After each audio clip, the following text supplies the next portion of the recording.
You ask Tiger to solve. This deals with linear equations with one unknown. The final result is x equals 48. Let's solve it step by step.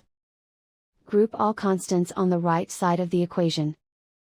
Subtract 5 from both sides. Group like terms.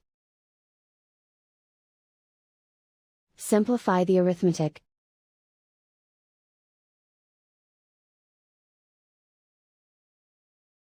Isolate the x. Multiply both sides by 4.